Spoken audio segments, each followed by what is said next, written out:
No. Hey, everybody. Raquel here, and tonight we have a very, very, very, very, very special guest.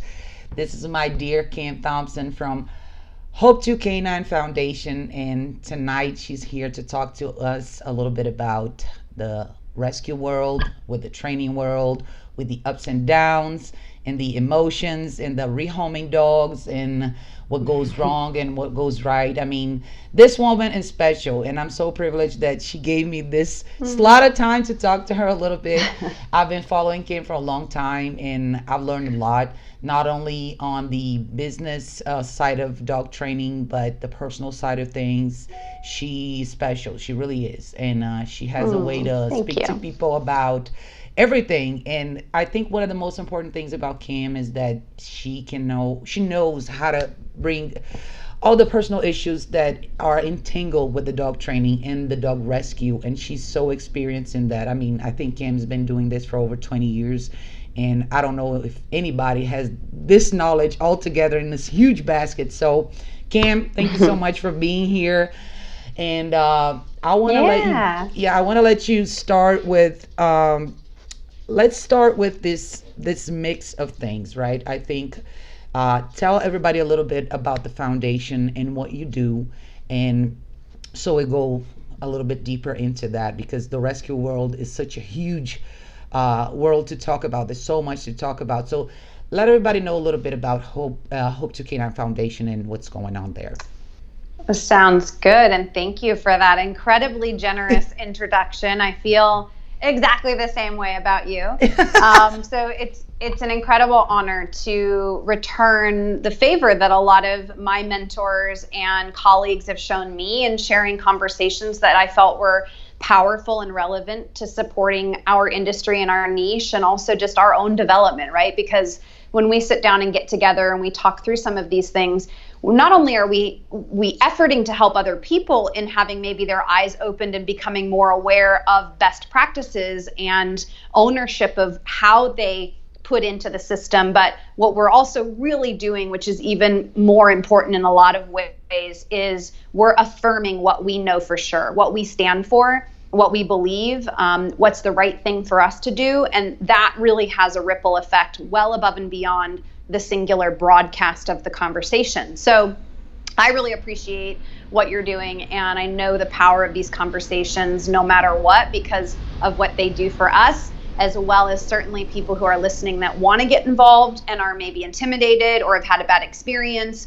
or people who are currently contributing to training and rescue and adoption services and feeling burnout, or like they're not making a difference. So Hope2k9 Foundation is now the blend of my training company and my nonprofit. And what we really are, first and foremost, is dog training resources with the goal of helping owners to resolve behavior problems that then ensure that their dogs can stay in their homes and not end up in shelters and rescues. So we're most unique in that we don't move a lot of dogs through our organization. The ones that we do have available for adoption, we fully train. So it's really important to us that we sort of stop this unwanted dogs issue, the flow of dogs that are typically found in shelters and rescues, by serving the human end of the leash, teaching people why behavior issues come up in dogs, teaching people how to source their dogs in a healthier way, teaching people how to be better leaders, to navigate their commitment to dogs more, in a healthier way, enjoying it more, and how it sort of impacts every other area of their life when they improve their process like that. And then we also get these dogs that we are adopting out to a place of such skill and, management in the average adoptive home that they're not going to be part of that percentage of animal that gets returned or isn't able to, be successful in that new home because there's a lack of plan and process in place. When we place a dog in an adoptive home, we can tell that owner the whole language that dog knows, the structure and systems that work for leaving that dog at home when you have to go to work, or taking that dog out for exercise or socialization, and how it interacts with other animals and people. There's just a massive amount of empowerment that goes into our placement and matching. This is my guy Zeus making a cameo here.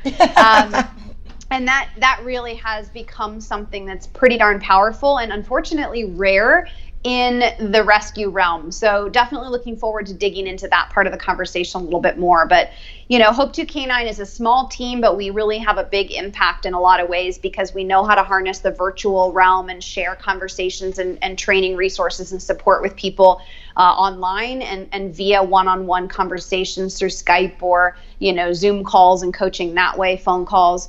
And then we also hold classes here that the community members come to get information about training and tools that then, is how we accomplish that goal of them, realizing the dog doesn't have to be euthanized or the dog doesn't have to be rehomed. There's actually ways that they can improve the dynamic and stay the course and commitment. So that's what we've been up to.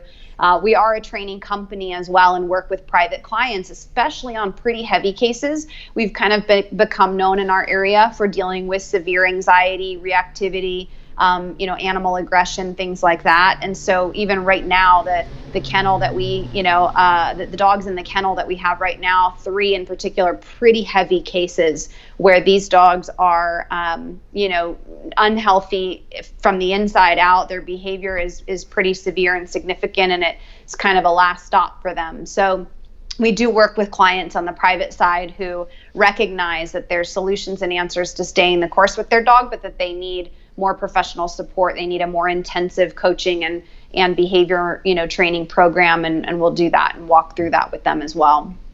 Yeah, this is such an incredible, detailed description of what you do, because I think that makes you so unique. We don't see it that often. We don't see it. Very skilled dog trainers involved in rescue. Over time, I think those realms kind of separated because we know what's in the rescue. And this is one of the things I want you to talk about, because there's a lot of emotional baggage. There's a group of people that are naturally attracted to rescue, but they're not necessarily ready for that. And that emotional part of it most of the time becomes a roadblock for the success of the dog and the family. And I think what you do is so amazing, because you try to spread that out, and you do such an amazing work with the people. And I want you to tackle that a little bit, because I know how the power you have to influencing people in terms of reviewing their own emotions, being aware of where they are. And so talk a little bit about that, Kim. I think you're so amazing in that. I think that first and foremost, rescue, I really have had a conflict with this word recently, and I've talked about that on social media a little bit, that I really will not use that term anymore for what it means to acquire a secondhand dog. And I think that we need to be more accountable for how we use that term. I think we need to pay better attention to how many times we're not actually rescuing the animal, but we're labeling it that way. And then we're living in a story both for the animal and for the human involved that is detrimental. And the reason for that is it starts to create a narrative internally for the human that the dog is somehow incapable of certain things, that they're limited, that they're damaged, that they shouldn't be held accountable to behavior on a certain level because they've had such trauma or difficulty or lack in their life. And if we really walk that all the way through, as much as we're humanizing when we do that and we apply it on the human end of the leash, it's very unproductive for both species. For those of us that have been through a lot of trauma and difficulty and didn't have support or stability in our lives, the people who help us to grow and heal and move forward and make something beautiful out of that are not the ones who are allowing us to stay on victim island and really talk about how limited we are because of where we come from. It's the people who are inspiring us to do better than where we come from, to make the most of it, to remember that it could still be worse, to, choose gratitude, to pay attention to our potential and possibilities. They're the ones that are really moving the needle for us to heal and recover and grow and overcome. And I think we are responsible for that in our stewardship of adopted animals. We are responsible to take the same approach and to respect the species in that way and share leadership. So in the concept of the rescue realm, what we typically see are a lot of emotionally depraved people. We see people who are prone to addictive behaviors. We see people that are seeking an identity. and that are looking for, a lot of codependency and enablement. That is what often is found in the dynamic of rescue, because you're able to get sort of a fix when you say, yes, I will take that dog, I will save that dog. You begin to have stories about how if you didn't, the dog would be dead. So you now have complex come in that says, if I don't do it, nobody will. Your identity wrapped up in this dynamic is really unhealthy and dangerous, because it means you're making decisions emotionally. You're making decisions based on your feelings, which are often reactive and impulsive. And nothing good ever comes from operating in that place. It's really unfortunate, but the reality is that when we look at organizations systemically, they are over budget, they're under supported. There's a belief that nonprofits can't make money and that they have to struggle. There's a belief that, the volunteer base, the foster base never do enough, that we're chronically up against. This is the director dialogue, the board of directors dialogue often becomes that, we have to do everything. Our fosters are inconsistent. They always bail on you. And then we have like a revolving door of people that are involved, and the cycle just kind of goes on and on. So what I am endeavoring to do is really raise the bar for organizations around the world, that we recognize that, the fact that there are so many unwanted dogs roaming our streets or filling our shelters and rescues is a human issue. Yep. It's an issue of people being selfish and disconnected from their impact, not recognizing that when we live and operate in bad process, we leave a wake of destruction behind us. Yeah. We leave children who don't have healthy parentage and, healthy bonding and relationships in their life that aren't equipped to become healthy adults and in turn perpetuate this sort of generational bullshit. We, acquire animals that we don't want to stay committed to, that we didn't actually have time for in the first place. So then they're unfulfilled and naughty. I go back to something Kimberly Artley said to me in an interview once. She's amazing. And she said, all behavior is outward manifestations of inward unmet needs, right? Yeah. So our basic needs unmet cultivates these outward demonstrations of hurt and fear and instability. Dogs are the same. All that behavior stuff is unmet needs. It's you as the human not recognizing, doing your research. Did I get the right breed? Was I really ready for, am I really ready for a puppy? Do I have time to commit to giving massive structure and direction to this animal in order to develop it properly in the first year, so that I don't have to put it on a path of struggle and therefore influence it with my lack of ownership and awareness. It's just we really have to go after those conversations of impulsivity. We have to go after those conversations of how inconsistent people are, that we want things that are quick and easy. We want this simple fix. We want to cut corners all the time, and we get ourselves into trouble chronically operating that way until we decide to stop doing that and reject that way of operating. We create not just problems as owners with our dog in front of us or our pack of dogs in front of us, but we become directors and leaders in organizations with all kinds of issues funneled down from there in our organizations. Our fosters don't feel supported. Our adopters don't have the preparatory materials they need to be ready for what it is that they're committing to. And on the dynamic goes, where we get dogs returned, or we have issues in the public of animals that were placed in the wrong spots, and very dangerous things happen, right? Children are harmed, other pets are harmed, the list goes on. So hopefully I stayed on track enough to answer that conversation. It's a passionate subject that can easily go in many different directions, but you're absolutely right that the primary objective, as far as I'm concerned, is to help humans own their shit and recognize that if you're not super healthy, you're going to create a trickle-down effect of consequences, whether it's your dogs or anything else in your life. It shows up. Your work-life balance, your marriage, your parenting, how we do one thing, how we do everything.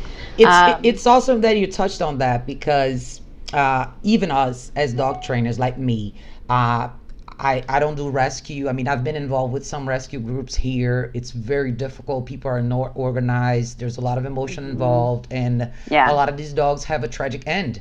But even in the training realm, when you go see new families and you see that emotional blockage right away, you see that right away why the dogs are acting the way they are, and you see that feeling that comes from not a good place, like I need my dog to protect me, I need him to be this way. Like it's almost like people create a scenario for the dog to be constantly struggling because that feeds that bad emotion they have. And if we see that in training in dogs that are not necessarily rescue, when you go to the rescue realm, it's even worse. Like I kind of stopped working with some of these rescue groups because they're not okay with tools. They're not okay with discipline. They're not okay with leadership. And meanwhile, we have more and more and more dogs that don't have a home. And here they end up on the street, like being run over by a car, or people just discard them somewhere in a dirty road. So it's very sad, but I think the conversation is let's talk about the people, how prepared you are. And I want you to share a little bit of stories because I know you have good and bad outcomes, and people sometimes are not ready for that. You said something that's very important. How prepared are you for a puppy or a new dog or a new challenge? Sometimes it's not going to be easy. People don't have time. So talk a little bit about how you filter out, how you make that matchmaking process when you have one of those dogs that have been with you guys for a while, and what are the steps that you go through in order to find the better family, the best family for that dog. Yeah, well, I mean, when I got into rescue work, it was the same reasons that a lot of people do, the same bad reasons. It was arrogance and ignorance on many levels. Even though I've always had a strong opinion about how things should be done, it didn't mean that I didn't have my own blocks and limited vision around, what the reality of being in leadership would look like, making those hard decisions about whether or not a dog is adoptable and appropriate to go out into the community is something that I've struggled with on my own over the years and become better and better about being able to decide and identify. But it's just extremely important to acknowledge that didn't come without my own growth and learning process and consequently making mistakes. With that said, I'm very clear at this point that the average adoptive family is the one we need to plan for, what I would consider the lowest common denominator. We need to be planning in organizations that work with secondhand dogs for the average family that's generally surrendering their dog, right? We need to be thinking about how it's almost like we get all jacked up about politics, right? And why are certain things the way they are, especially in my country? And it has to do with the fact that like the average reading level of Americans is like what, third grade now, maybe fourth grade. And so I sort of would say like draw the same connection to where people are operating when it comes to their ability to be good stewards of canines or predatory animals, right? Like who can actually handle a predatory animal and show up and manage the day-to-day care and dynamic, let alone like appreciate the potential for a bond that includes sort of the spiritual, metaphysical, all of these other dynamics that are possible. For those of us that are really passionate and have really fallen down the rabbit hole in our relationship with dogs, we've had these amazing experiences where we know how powerful that bond can actually be and how meaningful the relationship of a certain dog in your life can impact you and your consciousness, your willingness to be present and in the moment, and all things that are really good for us. So with that said, the average adopter, the average dog owner, they ain't there. They're not a dog trainer. They don't want to read dog training books and how to connect with your animal spirit guide, and they don't want to sit in nature and hike and pay attention to these little minute details of how predatory animals operate when they have everything they need lined up for them just right. And so I really believe that in the realm of placing rescue animals, secondhand dogs, that we need to plan for that lowest common denominator. We need to take into consideration that average adopter who's looking for a companion, who's looking to share their life with, a dog that is relatively safe and that, gets along with people, that is manageable around other dogs, doesn't have to love every dog, it doesn't have to play with every dog. That, I think, is fair for us to be educating people about how unreasonable it is that we think that every dog should be social with every other dog. But a dog that can be, fulfilled physically, so that means you got to be able to walk it, you got to be able to pass things in everyday life, and that, is relatively predictable. And in many ways, dogs are predictably unpredictable. But with that said, we also can find a tremendous number of dogs for adoption that fit this criteria. We do not need to be placing dogs in the community that are dangerous with people and dogs. We just don't need to be doing it. Yeah. So I would say that at the top of my list of how I run a dog through the filter is, if they're not safe with people and dogs, both, they're not a candidate for adoption. Yeah. If they have issues with dogs, it's much more manageable for them to bond with a human and be a good companion animal, but being managed and navigate, more carefully with them around other animals or dogs. That is not as difficult to place, especially when your program includes training. Okay. Yeah. If they are not great with people and they're great with dogs, there again is an area where we find the right adopter, we find the right match where that person's willing to put the work in to bond with that dog and represent a safe and stable dynamic where they can be, taking over the leadership position that we're holding with that dog. And they can potentially have a gateway of another dog already in the home to help do that. Yeah. That can be a really beautiful story as well. And we do have a couple of dogs that fit both of these categories where they were not always accepting of all humans right away. They're not a dog that loves everyone or trusts everyone right away. But with the right canine dynamic, getting them in a home with another dog because they're very pack-oriented, they can be very successful. And then vice versa. Dogs that are beautiful with people, but selective or aggressive towards other animals can be very successful in the right home that respects that limitation and is prepared to maintain a safe management with that dog.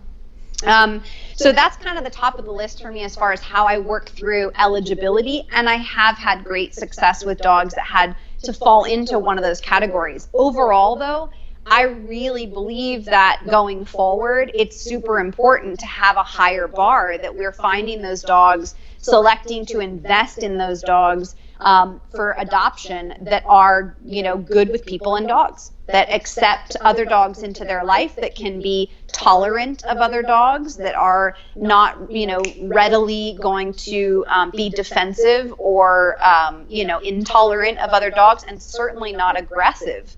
There's just plenty of dogs out there for adoption that standard and that bar should be higher than it is. Too many organizations are dumping a lot of money they often absolutely don't have, and they're using the public in a lot of ways, through these emotional stories and pleas to invest in animals that are not fit to be in the average adoptive home. They shouldn't be out in public, frankly. The community is in danger when we put those dogs out, even when someone says they understand the limitations as an adopter or a foster. Life happens. Yeah. The fail-safes that we put in place, they fail. The mechanisms that we set up, something will happen. That adopter, can they board that dog safely? If the owner, gets sick or has to go to the hospital or travel unexpectedly, you have to, as the leader in your organization, you have to think about these things, and you have to make the emotionally objective decision about whether or not it is realistic long-term for that dog to have safety and stability, because it's not. Stuff happens, I think it's awesome that, I'm sorry to cut you off, but gets bitten or whatever. Yeah, go for it. I think it's awesome that you touched on that, because I know it happens in the US too, but here it's almost like the worst dogs are a magnet, and people feel bad for them, and they're like, oh no, we can turn this dog around. And it's just not that simple. And I love the way you put it, because we have to think about the community as a whole. And we have to think about the adopters, the family that's going to bring that dog home. These people have different lives. they work. Yeah. Sometimes they have elderly people in the family. They have children. They're not going Right. to dive into the nature of the dog, like you said before. They really Yeah. need to be paired with dogs that are safe. And I know we Yeah. feel bad about some of these dogs that are highly aggressive and dogs that have major issues with people. But responsibly speaking, you're absolutely right. This is the way to make it work. And there's plenty of dogs that are almost ready to be in these families. I mean, you work with the dog, you train the dog, but Yeah, with very little training. with Yeah. very little training and a training that can be passed along to a regular family that can maintain it long term. Yep. And I Yep. know it has to be an objective decision, because I see this all the time here in Brazil. People just want to get the Yeah. worst dog, and then it snowballs out of control. The dog gets worse. It hurts people. It kills other dogs, and then all of a sudden nobody wants to take that dog back. And what else is happening too is that the trainers, and why a lot of rescue organizations have isolated themselves from quality trainers contributing to their work, is that the expectation is that somehow, because you're skilled enough to manage that behavior, that you should take these cases on, and they're exhausting. yeah, As a lifestyle, it is extremely exhausting to crate and rotate dogs in your home chronically. Yep. It is extremely exhausting to be constantly thinking, I can't let my roommate accidentally let that wrong dog out, or I can't take a vacation because I don't have a pet care person who can safely come in and handle this. Those are my clients. My clients are the business owners that I coach, the organizations I consult with, who are exhausted. They are not able to do quality work within a larger network that they should be reaching, because their resources, their literal physical, energy, even financial, absolutely resources, are going into these sort of money pit, constantly demanding dynamics of cases like this, where an organization was like, you can handle it, will you take it on? And then insidiously it becomes something that never leaves if you don't have good boundaries and you haven't set things up in a healthy way in writing when you set out. If you just don't have good structure for assessment and reconvening with the organization, if the organization doesn't have these mechanisms in place, this is what happens to your support, to your professional support, and then you burn them out, they walk away, they don't want to continue to contribute. So these my kind of solutions for this, just to really put a pin in it, is I really believe if you're a dog trainer listening to us, get paid for helping rescues. absolutely. Period. You should be getting paid to help rescues. Stop the madness of this narrative that they have no money. Yeah. And that is why they can't pay you, because all that is telling you is that is a toxic, unhealthy rescue with poor process. You don't want to work for them. Yeah. There are absolutely nonprofit organizations that are profiting, that make millions, that can pay for what they need for their mission and their vision, because they're running their organizations like a business. And it takes a lot of work to do that. It takes really healthy management and board of directors support, and a lot of growing and learning by people who are doing that. But it's possible, and they will happily invest that money they fundraise successfully into the resources they need. Same is true in animal rescue. It's just less common to hear that said. So if you're a dog trainer, get out of these dynamics where you are chronically pressured to take on cases because they're so difficult, no one else can handle it, and the dog's going to die if you don't do it. That's a you issue as a trainer in your own entrepreneurial journey, not having good boundaries. And that is a rescue issue, not respecting you as a professional, providing a service that they need to pay for. Then I would say, as an organization, if you're going to help those challenging cases, approach it with an understanding that it costs money to do it. Yeah. It is not something that you just willy-nilly put love on it and that dog's going to get fixed. And now we have, just got to get the right home that takes 400 days to find. Yeah. Be honest about it. It's a lot of money, it's a lot of time, it's a lot of resources going into one dog that could be going into 20.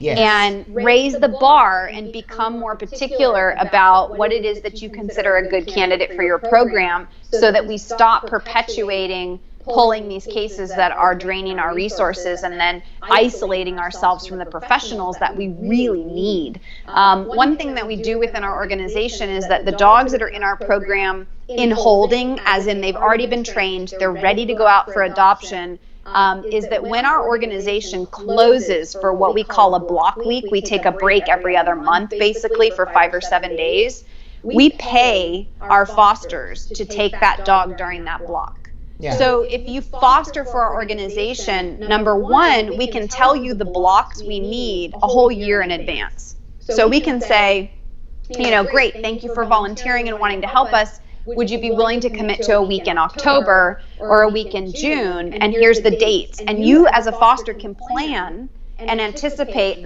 that's what I'm giving you. I'm not giving you like an empty end date of 6 months, 8 months, 9 months to a dog, I don't know.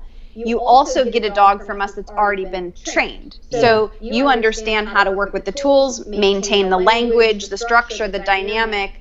That dog is getting more exposure by being with you to real life and family dynamics and whatever your world has in it that they might not be getting from me. You're helping us to promote the dog and get media for the dog, and we're giving you a stipend payment for that, which I think is really important.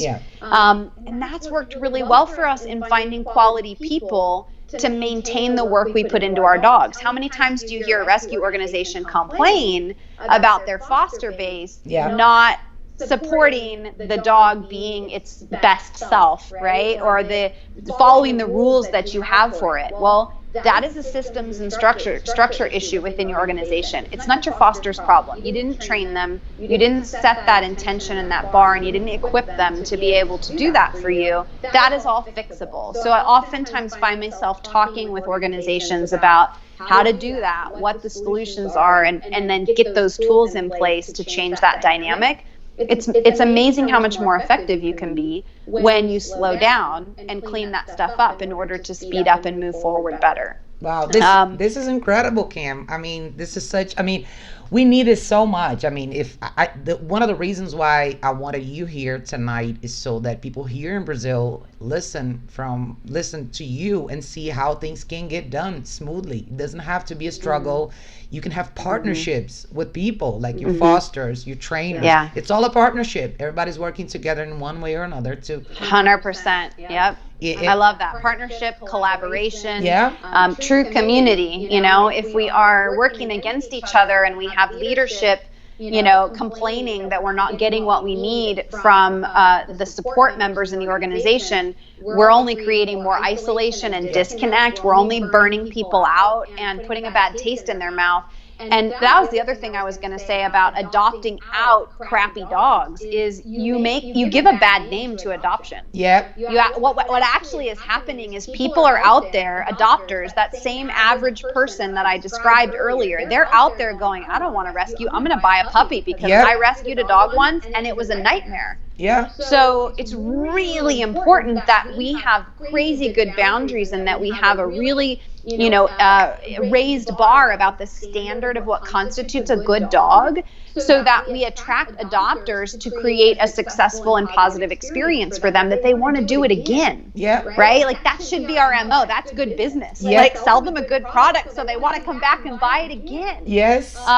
Unfortunately, we see in the training side, right? We see all those clients that just adopted a dog. They were not told the truth of that dog. They did not get the resources they needed. Now they're struggling and they don't think they can stay the course. And or they're putting $3,000 into a board and train program to do it. And they remember that when that dog dies and it's time to get another one, they go, I'm going to get a puppy because that was a mess. Right?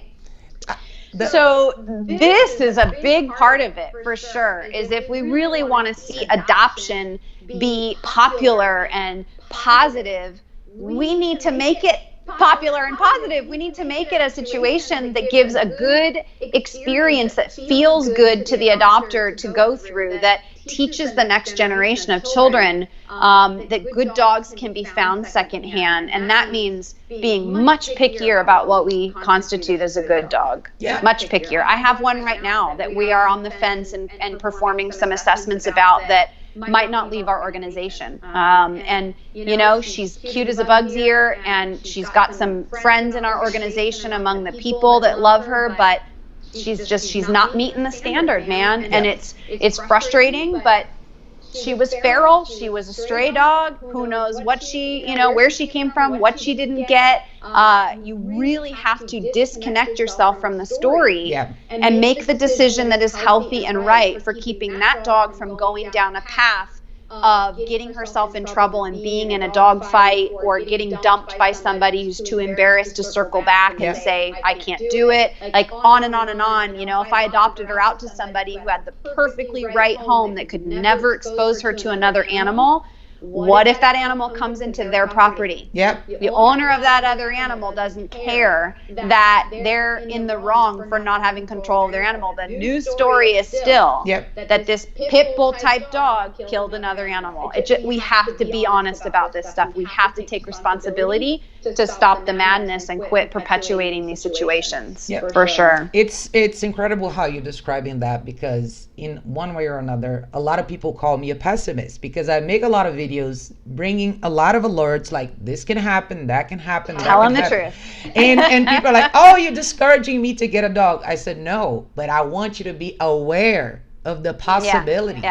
And a lot of times you're a catalyst. A lot of times people don't think about that, and they just see this dog that, you know, he was mistreated and was left there, and everybody wants to do the right thing, but it's not necessarily that. You have to separate your emotions and be objective and plan ahead. The dog is going to live for a long time. What are you going to do? You know, 5 years from now, you may get married, have children, move away, get another job. Your life can be completely different. And having, like you said, managing a dog, that's a little bit difficult, and there's a risk involved, and not everybody wants to do that for a decade. And this conversation needs to happen more often. And like you said, if we make the rescue, I mean, I know you don't want to say that word too much, but all right, we need another word. We need another word, but animal welfare. If we want to make that something attractable or something that people are attracted to in the long run, we have to make it work now and not people in danger, put people in danger, and not just take that up. No, let's make it work now so people have that experience. Like, I've adopted plenty of dogs. The ones that I have here were on the streets, and this one too. I'm I'm a dog trainer, whatever, but you live through the experience. I mean, at one point, I didn't know anything, so I had to learn from the dogs that I had. And over time, I know how to talk to people and say, look, maybe you're ready for this kind of dog. Maybe you're not ready for any dogs. Because like you said before, sometimes people have to work their own thing. And I'm dealing right now with some clients that they're going through some very hard time relationship-wise. So I'm not sure where the dogs are going to end up, because there's a major issue in their marriage, and the dogs are just a consequence of that. And I think it's so important that we touch on all of those points. You know, today, I think the job of a dog trainer today is so much deeper than people think. And it goes for rescue even more, because we really have to go into some personal things with people to understand if that's going to work or not, because it goes beyond the training. It's life, it's emotion, it's what people feel inside and what they're willing to do. And you said something very important earlier, like people want to cut corners. They want something to happen now. And they want to get out of pain. They want to get out of pain, and they're oftentimes in seeking that relief, they're creating more for themselves. Unless or until you know better and you're intentioning to improve your process because you have a strong enough why, you'll perpetuate what you learn, right? And so many of us were taught wrong. So many of us come from brokenness. Our parents were struggling with what they were struggling with. I mean, I'm a product of multiple divorces among my parents and, sexual abuse by my brother. Like, my story is riddled with reasons why I would struggle on the level that I've struggled over the course of my life to take responsibility for having good boundaries and leadership and being emotionally connected. I mean, plenty of reasons why my shit stinks the way it does. But at the intersection of creating a different result and becoming healthy and empowered is deciding you reject that way of operating, and you're going to practice and develop and educate yourself about what is good process, what is a better way to go about achieving the things that you want and putting together that recipe.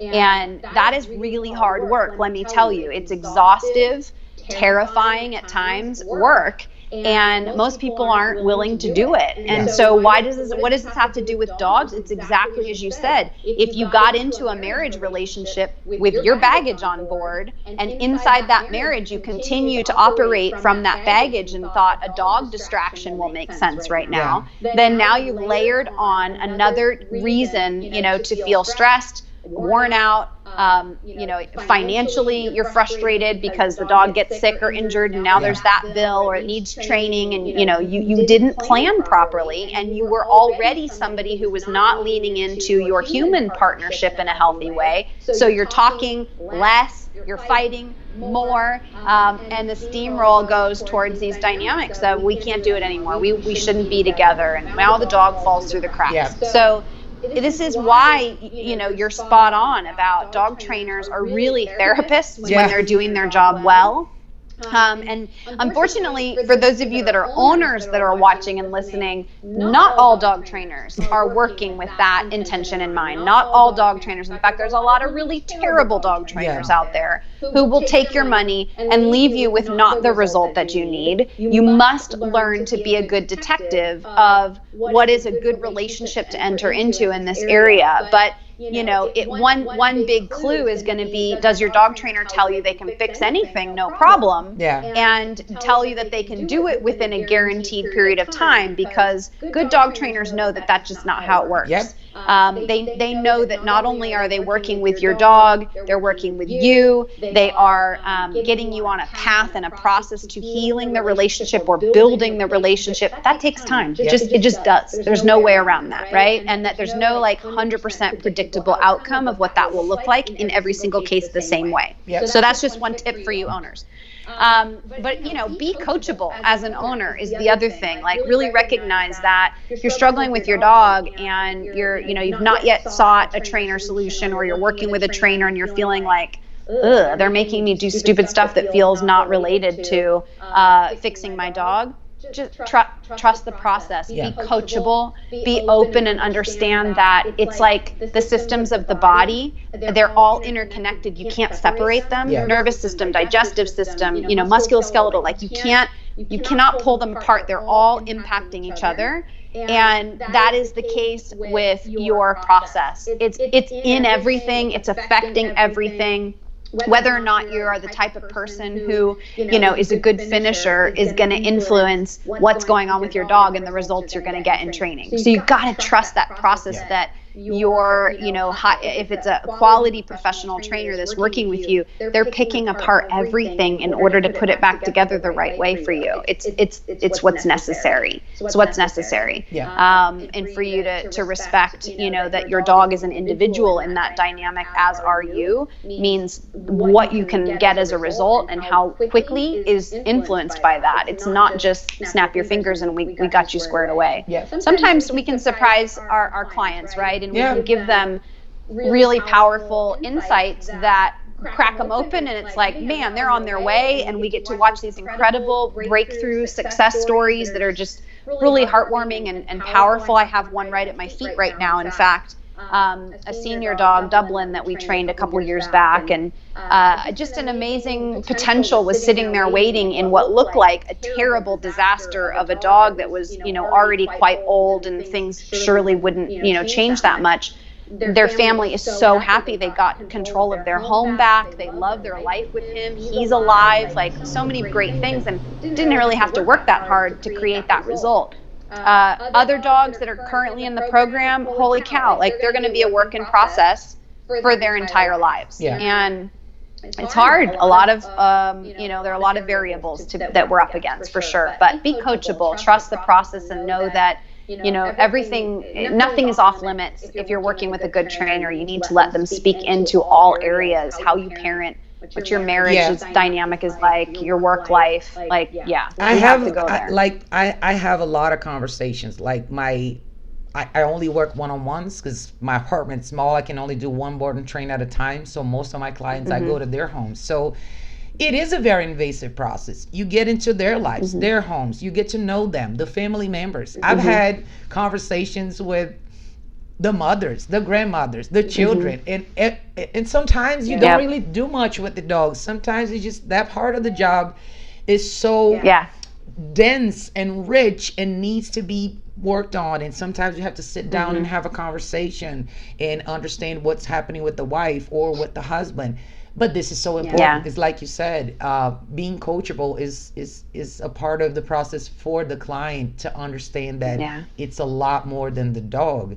And if this is happening in dog training, in rescue, it's like a sea of mysteries and all that stuff that you have to dig in. And I mean, I really appreciate what you do, Cam. I mean, I don't know many people that do. I don't even know if there are people doing what you do.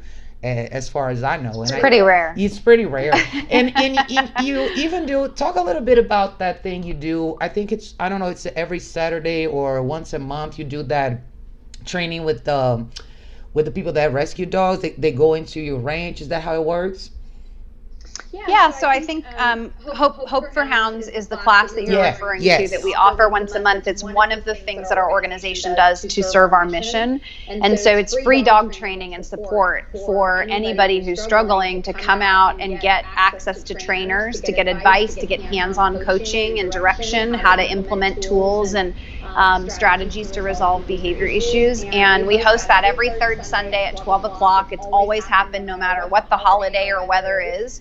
And that's just a free, class. You can pay a donation if you are so inspired to do that when you're here, but there's no cost for that otherwise. On Saturdays, we offer what we call our social club, and that is an opportunity for people to make a donation. If you're already a subscriber, a regular monthly donor, you get access to those, just unlimited. If you want to come out, on a one-off basis and try it out, or not very frequently need to use it, you can just pay $10 at the door.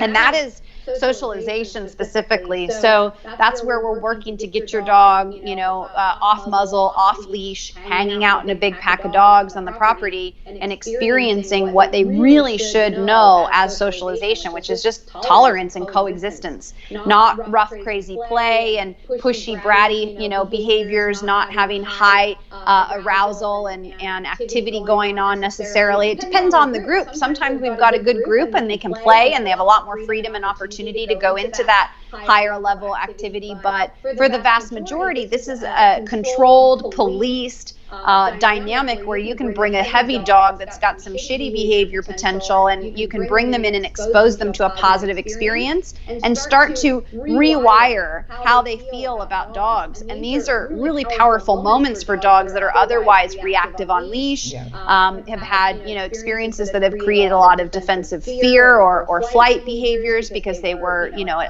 attacked or had bad experiences with other dogs at different times. It's a really supportive environment, because if your dog is really heavy and it needs to be muzzled, it can be really self-conscious for a lot of these owners to go out in the world like that. In social club, it's normal, it's supported, it's it's celebrated that you're working with your dog. You're actually doing something to help improve the situation, and you're going to be surrounded by people who applaud you and respect your dog's space, respect your space, and can really help you to actually move the needle in the right direction towards a dog that is more accepting of other dogs, their own kind. They can be with their own kind. That's really what they ultimately need 99.9% of the time. There are certainly some exceptions where dogs they don't care about other dogs. They don't want other dogs in their life. But that's what we do here.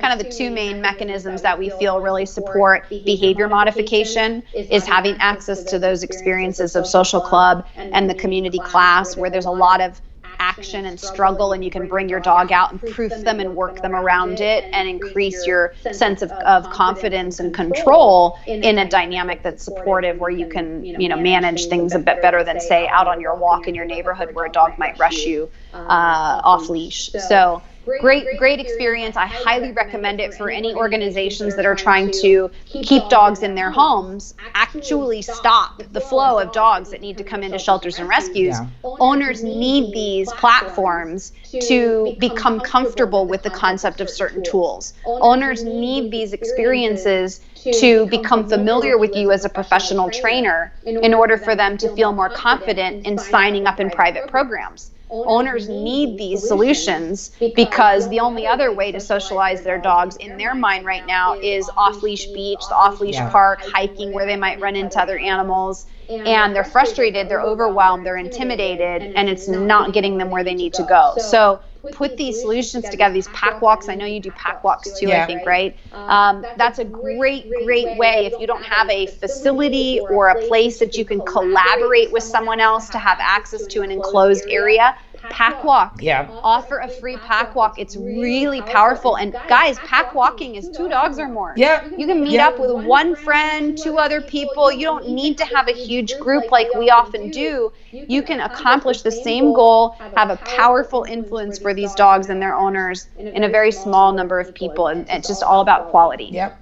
I think it's amazing. I see the videos that you put all the time, and the place you have is like a dream. I love that place. I remember when you moved in. And you got to come visit. I want to go. I mean, I was so excited. I was like, man, this place is heaven. It's so beautiful, especially for me that I live in the city and it's so crowded. And like my dream is that all that green and all that space. Now, before we wrap this up, Kim, are you still doing shadow programs for other dog trainers? Mm-hmm. Yes. So tell everybody a little bit how it works, because a lot of trainers here ask me, they want to go to the US and learn with somebody that's good, and I always put your name on the list. So tell everybody a little bit about the shadow program. Yeah, absolutely. Shadow program, you can pay per day or up to the week. We usually have people come for the full week. It's a better value that way. And I get a lot of dog trainers that come out. I also get rescue directors, nonprofit directors, people that want to see that side of the program as well. But you really do come into our home-based facility here, and you get to shadow both with me and my team. So you get to see a lot of important dynamics there. You get to talk with the staff, what it's like to actually be in their position, in their role, not just get only my perspective. You get to see, experience dynamics of working with private clients as a trainer, and then also how we do our boarding program, our rescue program. I show people and go there with people what we do in our media, how we approach the dynamic of language and copy that we put online. Now, one thing that you have to know as an entrepreneur, especially if you're someone who's interested in getting into the dog training industry, nothing is ever perfectly the way you want it. Yeah. And that is very true for me right now. My website's not currently up to date the way that it's supposed to be because we had a merger. I see problems and issues everywhere. Perfection is the enemy of done. Yeah. If I still lived in that old bad habit of having things, needing things to be perfect and finished in order for me to move forward, I wouldn't have a business. So, it's really important to be around, I think, community and peers and mentorship that can help you to know that and see that and give yourself some grace and just help you to go forward anyway in the ways that you are ready to do.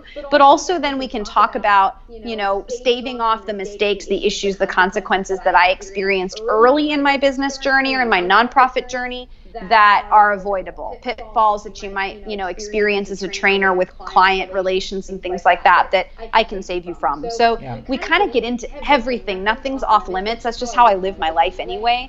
And when folks come out to shadow, it's really about meeting you where you're at and moving you forward, whatever that means for you. It might be answering the question of whether you want to get into the industry in the first place, or it might be that you have an established business and you want to rehab it, strengthen it, move it to the next level. Maybe you're not sure how to get a team and support on board to work with you, or how to get rid of some of the dead weight that you're dealing with. We can get into whatever that is. So, and I typically have about 6 shadow student weeks per year. So it's not any time all the time, does book up. Yeah. And it's something that I can always know for you about a year in advance if you want to secure your week to come out and hang with us. Yeah, I'll certainly go eventually. I don't know next year, but maybe 2021. I want to Awesome. go. Awesome. You know, you said something that kind of the shoe fits right in for me. I used to be that person.